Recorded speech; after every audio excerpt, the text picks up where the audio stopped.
Here we go again. Welcome back, Real People, Real Life. We're stuck in. We gotta hurry here. We got a lot to cover in a short period of time. Some days you do have that, what can you say, right? You had a question. Go ahead, Sandy. No, the question that I would ask is that everybody gets all concerned about homeless during the winter months, and that's why we're open November through March. Because even if we didn't, people would be very concerned about these times. Right. Okay, so the thing is that what do you think is the most dangerous months out of the year in Kansas? Wow. Well, I'm going to have to say we've got that July, August where the heat is just absolutely brutal. That would be a big concern to me. People would be, depriving themselves of water and shelter. Well, the thing that I would say We've is got winter. is like in the spring when we have all the tornadoes and things. That's what I was going to say. The Absolutely. rainstorms, the hailstorms. Absolutely.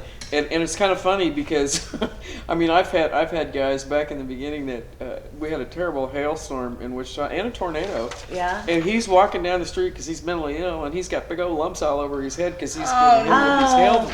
But, it's like people don't really think about that. Yeah, I right. tend to think about where do they go, what do they do.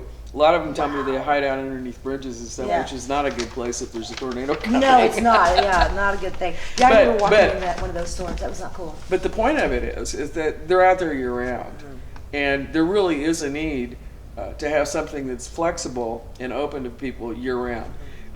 One of the problems I have about programming in homeless is that we all have requirements. We understand we have requirements. But I don't want to force anybody to do anything that they don't want to do or that they have some kind of a moral expression of disdain for. And I also think that one of the questions that are not asked very often of homeless is, what do you want to do when you grow up? What is it that you really want to be?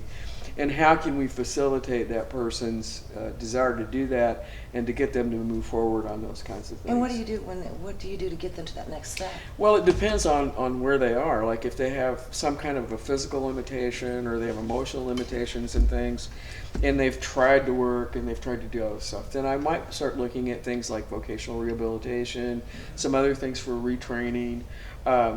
Just working with them to try to get them to have a little sense of self-esteem and feeling a little better about their step. Yeah. Right.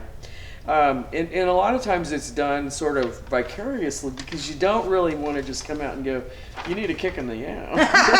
Yeah, I know. But it's just a matter of working with people. And that's one of the reasons I think that we do have people that stay sometimes an inordinate amount of length of time, because everybody's so different.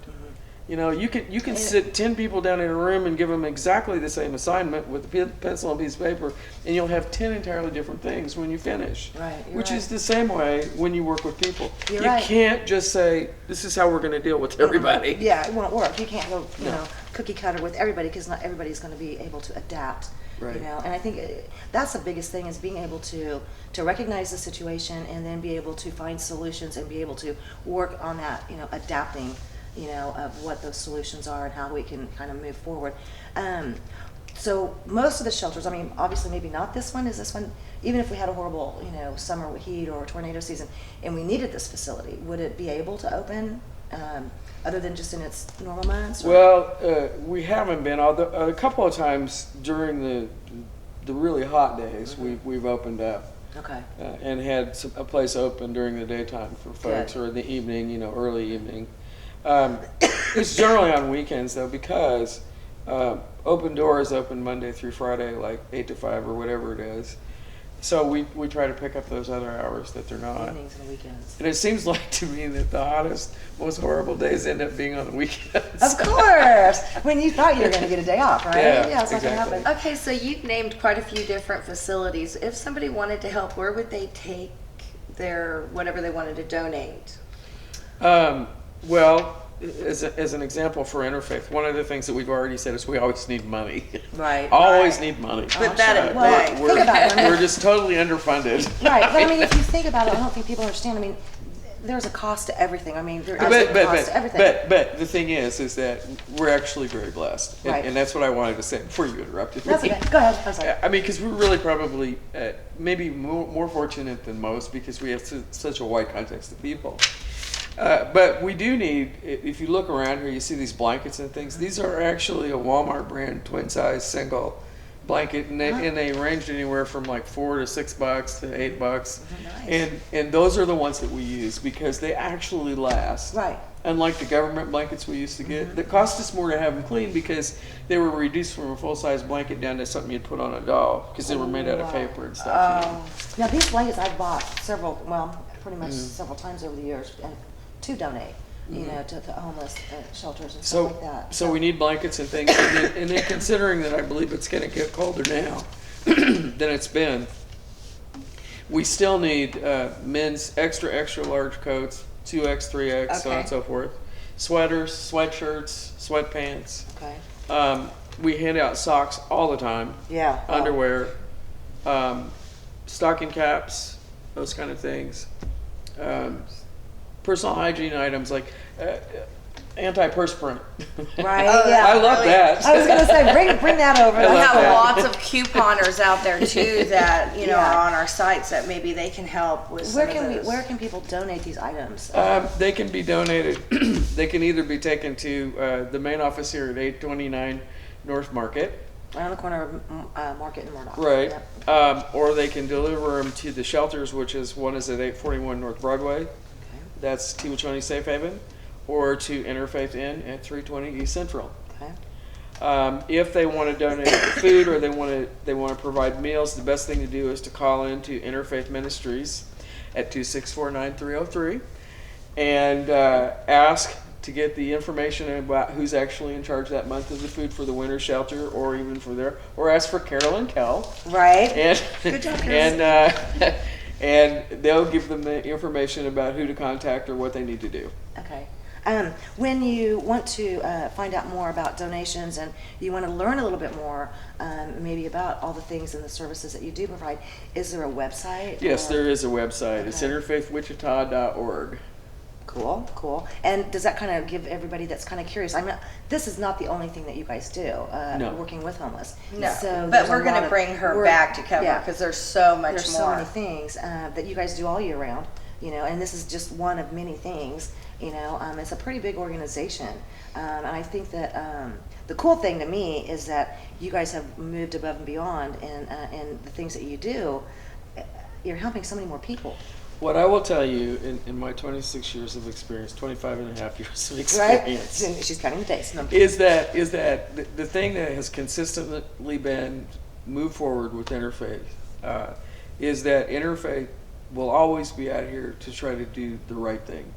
I believe that. Not the popular thing, but the right thing. I believe that. And it is with great moral conscience that I have remained with the organization. I have been proud to be part of Interfaith. I think that's awesome. And that says a lot for me because, you know, there are a lot of programs that I'm just going, well, Yeah, okay, no, I'm out of I here. don't want to. Yeah. But it has been that way all along.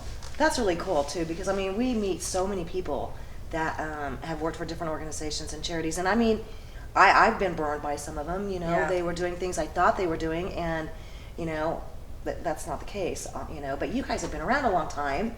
She's like 25 and a half years and counting. So I wonder how long has this been around? Oh my, it's what, 110 What? years? I was gonna say it's over a Is century. that right? Yeah, I knew that. It used to be the National Council of Churches. That's right. Yeah, it was the Okay. National Council of Churches. Yeah, I lost some of my grandparents and family members over the years, and my family was very active with your organization over the years, so that was Is that really right? cool. Yeah, I just love them. Both my grandma Lace, my Aunt Norma, a lot of them. So Wow. coming here and getting to see you guys and sit down and kind of get up to speed on some things has been a real treat for me. I think people that want to donate can take comfort in that this is a legit. Oh, and- definitely. Oh, and I have one more question too. If somebody wants to donate time or Oh yeah. what can you help with that? You can, again, I would say have them call the office or go on the website, and I think there's actually a form on there they can fill out Okay. to put their interest down there. There are some new things that I'm hoping to be able to do for this next year. I just visited with my staff person, the house manager at the inn, and I'm looking to maybe have somebody come down and answer the phone during the day for them down there and check that's people in and do cool. stuff. And so there's some things that we're probably going to try to add to our Okay. list for people to Cool. do. You know, there's something that we have some organizations out there, maybe not enough, some, but you know, we've always got these kids in the summer months that we need to. I think you can't start young enough sometimes in getting kids to understand. You know, they may have a wonderful life, you know, and sometimes it's good to have them learn to give back to the community. Mm-hmm. Is that something that you guys have anything in the future that could be discussed? Well, we have a lot of. You mean to have them come into the organization? Yeah. We have a lot of kids groups that do come. They put together promotions where they actually will fundraise, or they'll go out and they try to Really? get things and items and stuff for the shelter. We bring them in generally and ask them to come in through here, and we actually put them through a body search and Really? Yeah. So that They they get get a to whole share the deal. experience. so they get to know exactly what happens when they come in over here. That's not a bad idea. Not a Uh, bad idea. and basically talk about the reasons, and you know, the video I showed you before. Yeah. Oh, we wow. talk about those kind of things, you know, and what that does. Yeah, that video was a little scary. Yeah. Please, I know you've heard me and Fosta say this 1,000 times. Don't do K2 or any of that, you know. No. Any of that stuff. Just stay No, away don't from do it. it. It's not good. It's not good. It's not synthetic Thank you so much, marijuana. hon. It's Thank been you a so much for blast. having God. me. I enjoyed Yes, it. thank you. It was very Great. nice. Thank you, Burka. Interfaith. Burka! Thank you, Interfaith Ministries. We love everything you do. Thank you guys are phenomenal people. We'll see you again. Real People, Real Life, Wichita, Kansas. America!